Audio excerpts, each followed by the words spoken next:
रात के 12 बज गए थे और मेरे वालिद साहब अभी तक घर नहीं आए थे। मेरी वालदा बेहद परेशान थी, बार बार सेहन के चक्कर काट रही थी। आज तक मेरे वालिद को कभी इतनी देर नहीं हुई थी। हमारा छोटा सा 2 कमरों का घर था और एक छोटा सा सेहन था।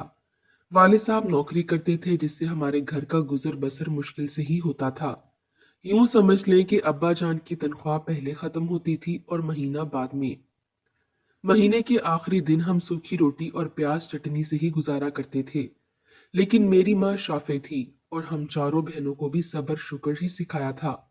हमारा कोई भाई था नहीं। मैं बहनों में बड़ी थी, लेकिन मेरी उम्र भी बस 10 से 12 साल ही थी। अपनी वालदा की परेशानी को देखकर मैं इन्हें तसल्ली देने लगी कि अम्मा, हो सकता है अब्बा के किसी दोस्त ने इन्हें रोक लिया हो। आप क्यों परेशान हो रही हैं? मेरी वालदा कहने लगी, मेरे दिल में अजीब अजीब से ख्यालात आने लगे हैं। तुम्हारे अब्बा ने कभी ऐसा नहीं किया। वो तो हमेशा वक्त पर घर आते हैं। किसी दोस्त की तरफ जाना भी हो तो मुझे इतला देकर जाते हैं। देखो तो रात के 12 बज गए हैं। तकरीबन 12:30 बजे हमारे घर का दरवाजा धड़धड़ाया गया।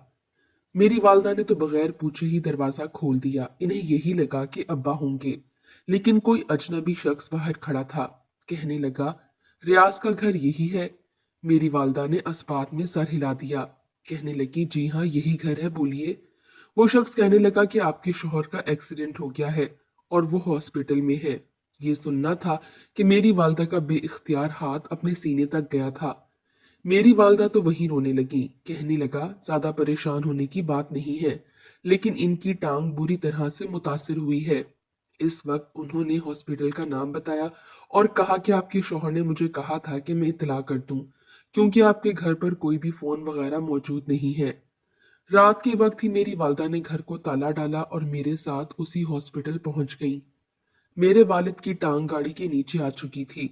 मेरी वालदा बेहद परेशान थी। अगले रोज मेरे वालिद घर आ गए, लेकिन इनकी टांग पर प्लास्टर चढ़ा हुआ था। डॉक्टर ने 6 महीने का बेड रेस्ट लगा दिया था कि टांग की हड्डी बुरी तरह से टूट गई है और कई जगह से टूटी हुई है, इसलिए प्लास्टर 4-5 माह से पहले नहीं उतरेगा। वालिद परेशान हुए थे। कहने लगे कि मेरे घर का गुजर बसर कैसे होगा। मेरी तो नौकरी छूट जाएगी, मैं क्या करूंगा।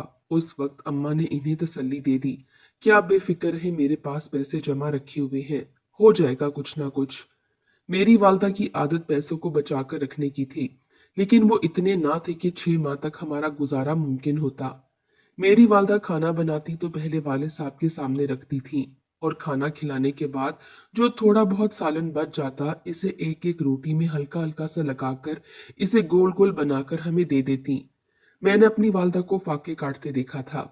अपने शौहर की खातिर वो जैसी कुर्बानी दे रही थी, अपनी वालदा को देखकर दिल खून के आंसू रोता था। लेकिन अब ये राज अब्बा पर भी खुल चुका था कि अब घर में खाने को कुछ भी नहीं बचा। इसलिए उन्होंने रशीद चाचा को बुला लिया। हमारे चाचा खाते पीते और खुशहाल थे, लेकिन जब से पता चला था कि अब्बा का एक्सीडेंट हो गया है, बस रस्मी तौर पर ही घर अयादत करने आए थे और अब अब्बा के बुलाने पर तो नजर चुरा रहे थे।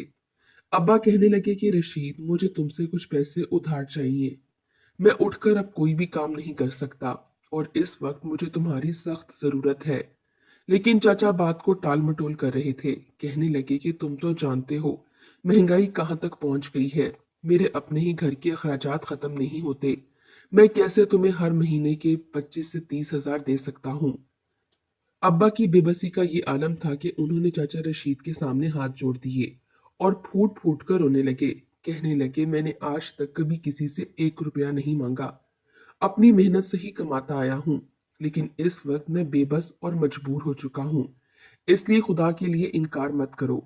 शायद खून ने जोश मारा था जो चाचा ने मेरे वालिद के दोनों हाथ पकड़कर कहा कि आप बेफिक्र रहें, मुझसे जो हो सका मैं कर दिया करूंगा।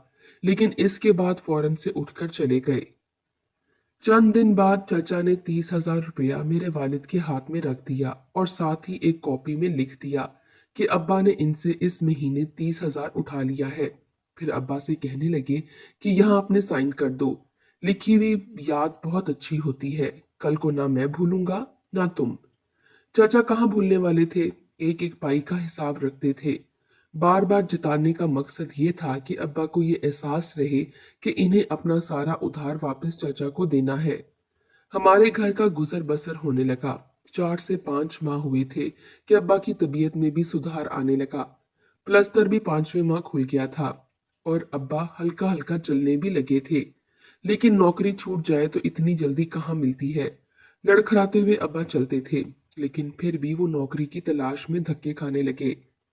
चाचा ने जब ये देखा कि अब थोड़ा थोड़ा चलने फिरने लगे हैं, नौकरी भी ढूंढ रहे हैं, तो एक बार कहने लगे कि अब तो तुम भले चंगे हो गए हो, ऐसा करो मेरा पैसा वापस कर दो। ये बात सुनकर अब्बा ने हैरत से चाचा की जानिब देखा था। कहने लगे, रशीद, अभी तो मैं लंगड़ा लंगड़ा कर चलता हूँ और नौकरी भी ढूंढ रहा हूँ। फिलहाल तो मुझे नौकरी भी नहीं मिली। मैं तुम्हारे लाखों की रकम कैसे दे सकता हूँ। चाचा कहने लगा कि देखो भाई, मैं अब मजीद ना तो तुम्हें उधार दे सकता हूँ और ना ही अपनी रकम तुम्हें खुदा वास्ते माफ कर सकता हूँ। मेरे अपने बड़े खर्चात हैं, इसलिए जैसे तैसे भी है भाई, नौकरी ढूंढो या ना ढूंढो, लेकिन मेरी रकम वापस कर दो। सेहन में ही खड़ी मैं अपने चाचा की बेहिसी को देख रही थी। दिल खून के आंसू रोने लग रहा था कि हम पर ये कैसा मुश्किल वक्त आ गया है। हम लोग जानते थे कि चाचा के पास पैसों की रेल पेल है। कई दुकानें किराए पर चढ़ा रखी हैं, मकान भी अपना है। इसके अलावा इनकी कोई बेटी भी नहीं है। 5 बेटे हैं। बेटे तो चाचा के साथ काम पर लग भी गए, दोनों हाथों से कमा रहे थे। लेकिन इतना हौसला ना था कि भाई की खातिर हम पर मेहरबानी ही कर देते। मेरे वालिद ने कहा कि तुम मेरे हालात से अच्छी तरह से वाकिफ हो, ये इतनी जल्दी भला कैसे तुम्हें पैसे दे सकता हूँ। ये सुनकर चाचा कहने लगे, मियाँ जितने पैसे तुम ले चुके हो ना, अगर अपने इस गरीब खाने को बेचो और इसकी कीमत लगवाओ तो ये घर मेरे नाम हो सकता है। ये सुनना था कि अब्बा का तो रंग फक हुआ था। मेरी वालदा भी बेतहाशा परेशान हो गई। हमारे पास अपना एक घर ही तो था। अब तो चाचा की बेहसी का ये आलम था, कहने लगे कि बस चंद दिन की मोहलत दे रहा हूँ, तुम अपने रहने का भी इंतजाम कहीं कर लो और अपनी बीवी बच्चों को लेकर कहीं भी चले जाओ, लेकिन मुझे ये घर 2-3 दिन बाद खाली चाहिए। ये सुनना था कि अब्बा का हौसला जवाब दे गया। इनका हाथ सीने तक गया था। यूं लगा जैसे उन्होंने किसी तकलीफ को बर्दाश्त किया है। और मुश्किल से ही चाचा रशीद से कहने लगे कि ठीक है मेरे भाई, मैं चंद दिन में तुम्हारा ये घर खाली कर दूंगा। लेकिन मेरे वालिद चंद दिन जी ही नहीं पाए। अगले ही रोज मेरे वालिद को हार्ट अटैक हुआ था, लेकिन इन्हें इतनी मोहलत नहीं मिली कि वो जिंदा रहते। हमारे घर पर तो गोया कयामत टूट गई थी। वालिद की अचानक मौत ने तो हमें पागल सा कर दिया था। मेरी वालदा को गशी के दौरे पड़ने लगे। हम सब बहनें रोती जा रही थीं। हमारी दुआ तो यही थी कि अब्बा अभी उठकर हमसे बात करने लगे। चाचा बड़े शर्मिंदा शर्मिंदा से घर पर आए थे। बस रस्मी तौर पर हमारे सर पर हाथ रखा। चाची ने 2 बोल अम्मा से अफसोस के किए। अब्बा की तदफीन हुई। चाचा और चाची भी वापस चले गए। बाकी रिश्तेदार बरादरी के लोग भी हमारे घर में अभी बैठे थे, लेकिन चाचा चले गए थे। हमें तो लगा था शायद वालिद साहब की मौत के बाद चाचा को शर्मिंदगी महसूस होगी, तो हमारे साथ इनका रवैया अच्छा होगा। वो ये घर हमसे मांगने का मुतालबा नहीं करेंगे, क्योंकि हमारे वालिद साहब का साया भी हमारे सर से छिन चुका था। हमारा तो कोई भाई भी नहीं था। हम सिर्फ बहनें ही मौजूद थीं, या फिर हमारी दुखियारी माँ हमारे साथ थी। धीरे धीरे हमारे सभी रिश्तेदार हमें सब्र की तलकीन करते हुए हमारे घर से जाने लगे। जाते हुए सब ने हस्बे तौफीक हमारी माली मदद की थी। किसी ने राशन डलवा दिया तो किसी ने नकद पैसे दे दिए।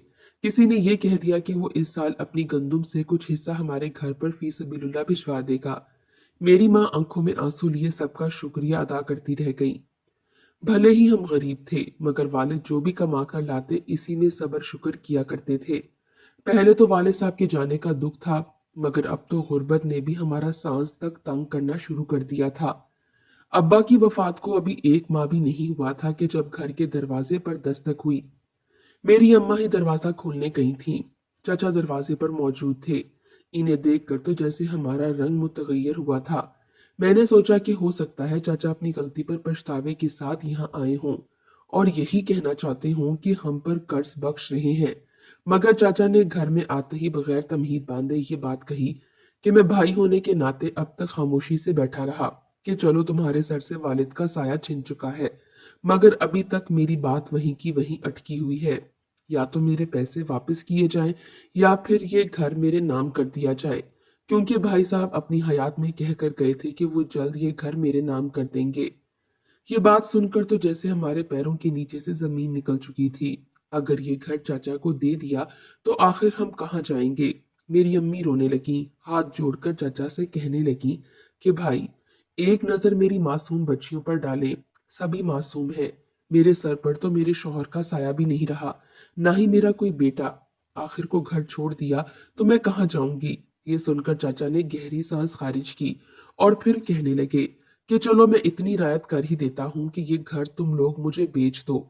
इसके बाद हर महीने इस घर का किराया देते रहना। किराया भी मैं मुनासिब कर दूंगा, जो तुम लोग हस्बे तौफीक अता कर सको। मगर अब मैं मजीद तुम लोगों को ढील नहीं दे सकता। मेरे अपने भी 100 खर्चे हैं। चाचा का ये फैसला भी हमारे लिए किसी नेमत से कम ना था। अम्मी ने हाँ कर दी और यूं वो घर चाचा के नाम हो गया। बड़ी मुश्किल से इस घर के कागजात अम्मा ने चाचा को थमाए थे। चाचा को एक मर्तबा भी हम पर तरस नहीं आया था। अम्मी रोते हुए धाड़े मारकर एक जानिब को बैठी और कहने लगी कि काश मेरे मैके वाले नजदीक होते तो आज मुझ पर ये नौबत ना आती। हम गुजरांवाला के एक छोटे से गांव में रहने वाले थे, जबकि मेरा ननिहाल कराची में था। कई साल हो चुके थे हमें अपने ननिहाल गए हुए, अपने मामू से मिले हुए। नाना अब्बू, नानी अम्मी और 2 मामू थे, जो कि कराची में ही रहते थे। दोनों के ही माली हालात बहुत अच्छे थे। इन्हें तो खबर भी ना थी कि इनकी बहन पर कैसी क्यामत टूट पड़ी है। हम अपने ही घर में किराया देकर रहने लगे, मगर धीरे धीरे सभी अपनी जिंदगियों में मगन हो चुके थे। हमारे पास तो अब इतने पैसे भी नहीं थे कि आटा ही खरीद कर ला सके। नौबत फाको तक आई तो अम्मा ने सोचा कि वो लोगों के घरों में काम करना शुरू कर देंगी। इसी से ही हमारा पेट पल सकेगा। उस रोज यही फैसला करते हुए अम्मा जब घर से जाने लगी कि जब चाची अपने बेटों समेत हमारे घर में दाखिल हुई। चाची को देखकर एक मर्तबा हम फिर संजीदा हुए थे कि न जाने वो अब क्या हुक्म सादर करती हैं। चाची ने एक मगरूराना नजर मुझ पर और मेरी अम्मा पर डाली और फिर कहने लगी कि तुम किसी और के घर में काम क्यों करोगी। मेरे ही घर में आकर काम करना शुरू कर दो। बदले में मैं तुम लोगों को पैसे दे दिया करूंगी। ये सुनकर तो जैसे हमारा रंग जर्द पड़ा था। अम्मा ने फौरन इनकार कर दिया। इनका सर शर्मिंदगी से झुका पड़ा था, जबकि चाची तंजिया अंदाज में बातें सुनाती वहां से चली गई। अम्मा ने कई घरों में काम ढूंढा, मगर कोई भी अम्मा को रखने को तैयार न था। जब उन्होंने हमारी भूख से निढाल हालत देखी तो मजबूरन चाचा के घर चली गईं। चाची हमें देखकर तंजिया हंसी और फिर अपने घर के कामों की फहरिस्त पकड़ा दी। अम्मा सारा दिन वहां पर काम करती और चाची की बातें भी सुनती। वो खूब तंज किया करती थी। अम्मा की सेहत तो ये बातें सुन सुनकर पहले जैसी ना रही। इसलिए हम बहनों ने भी अम्मा के साथ जाकर चाची के घर के काम करना शुरू कर दिए। हमारे चचाजाद 5 भाई थे। एक छोटा था जिसकी उम्र 3 साल थी, जबकि बाकी बड़े थे। चाची अपने बच्चों को अपने पास बिठाकर हमारे बारे में खूब बातें करती रहती और कहती कि ये गरीब लोग हैं, इनके साथ कभी भी हमदर्दी मत जताना। अरे ये लोग तो अपने वादों से फिर जाने वाले हैं। इन्होंने तुम्हारे अब्बा से कर्ज लिया था, जो अदा ना कर सके तो तुम्हारे अब्बा ने इनसे इनका घर ही छीन लिया। अब ये लोग हमारे ही घर में फकीरों की जिंदगी गुजारते हैं। ऐसी बातें सुनकर तो जैसे मेरा दिल छलनी हो जाता था। वहीं कराची में मेरे मामू तक जब ये बात पहुंची कि हमारे वालिद का इंतकाल हो चुका है और हम कसम परसी की जिंदगी गुजार रहे हैं, तो वो फौरन अगली ट्रेन से हमारे घर पहुंचे थे। हम लोग अपने ही घर में गोया अनजान बने बैठे थे कि जब मामू आए। मामू को देखते ही तो अम्मी के सब्र का पैमाना लबरेज हो गया। वो मामू के गले लगकर फूट फूट कर रोने लगी। रोते हुए सारी रुदात सुनाने लगी, जिसे सुनकर मामू की आंखें भी अश्क पार हो चुकी थी।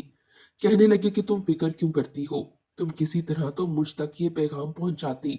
आखिर किसकी जुर्रत है जो मेरी बहन के साथ ऐसा रवैया रखता।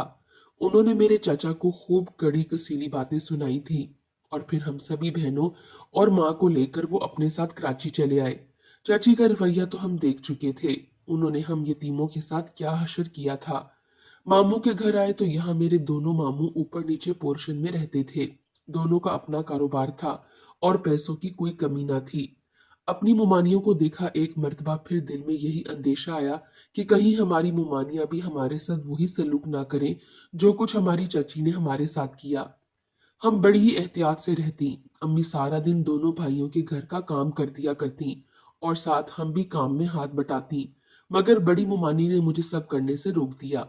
एक रोज मैं खुद ही इनके बर्तन धोने लगी तो उन्होंने आकर मुझे पकड़ लिया, मेरे हाथ चूमकर बोली कि गुड़िया, इन हाथों में किताब और पेंसिलें अच्छी लगती हैं, इन हाथों में छन छन करती चूड़ियां होनी चाहिए, ये काम करने के लिए मैं हूं ना।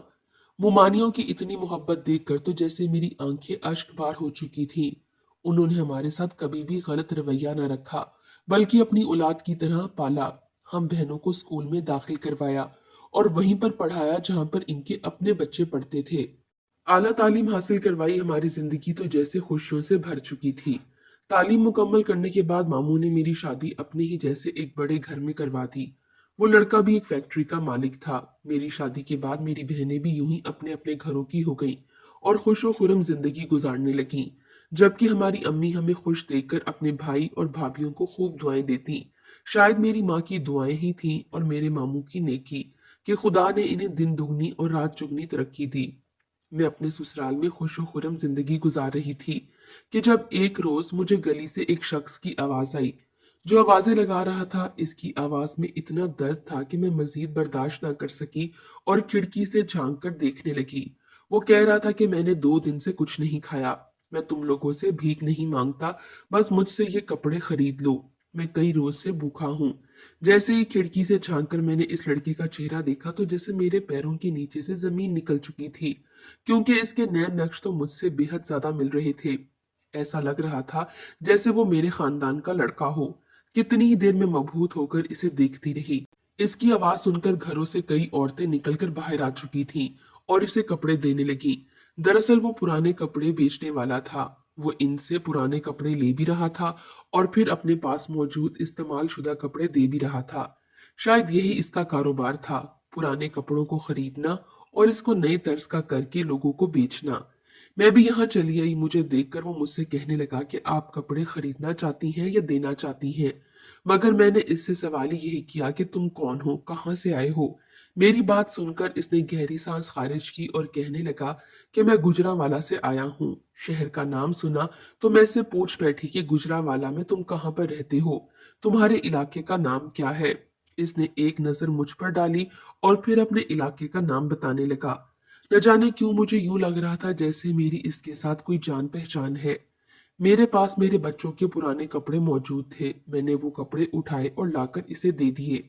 मुझे इसके पुराने कपड़ों की जरूरत तो ना थी, मगर जानती थी कि वो मुझसे ऐसे ही पैसे नहीं लेगा। इसलिए मैंने इससे कुछ कपड़े ये सोचकर ले लिए कि गरीबों में बांट दूंगी।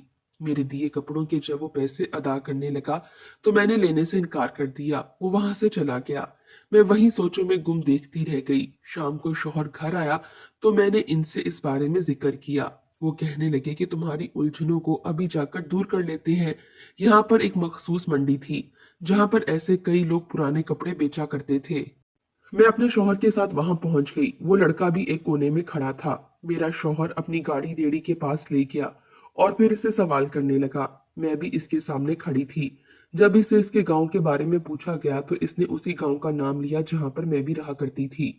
मेरा तो जैसे सांस ही थम चुका था। मेरा शौहर कहने लगा कि तुम तो बड़े आला ज़र्फ इंसान हो। भीख मांगने से तो मेहनत करना 1000 गुना बेहतर है। क्या तुम शुरू से ही यही काम कर रहे हो?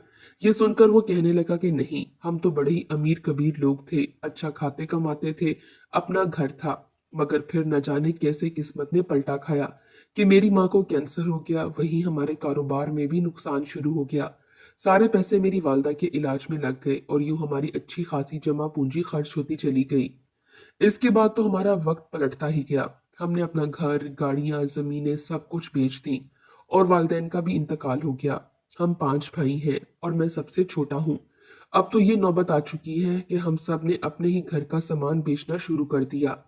हमारे पास कई कीमती कपड़े मौजूद थे। सबसे पहले हमने अपने ही घर के कपड़े बेचना शुरू कर दिए। एक ही जगह पर पांचों भाई काम करते तो कभी भी गुजारा ना होता। इसलिए हम पांचों भाई अलग अलग शहरों में बिखर गए। कौन सा भाई किधर है, क्या कमा रहा है, भूखा है या पेट भरकर सोता है, मुझे कुछ अंदाजा नहीं। इतना कहते हुए वो लड़का रोने लगा था, जबकि मेरी भी आंखें उसी के साथ भीग गईं, क्योंकि ये मेरे चचा का सबसे छोटा बेटा था जिसकी उम्र आज से 22-23 साल पहले 3 साल थी। मका फाते अमल तो अटल होता है। चचा ने जो कुछ हमारे साथ किया था آج اس کا خمیازہ انہوں نے نہ صرف خود بھگتا بلکہ وہ خود تو اس دنیا سے جا چکے ہیں، مگر شاید ان کا کیا ابھی تک ان کی اولاد بھگتتی پھر رہی ہے۔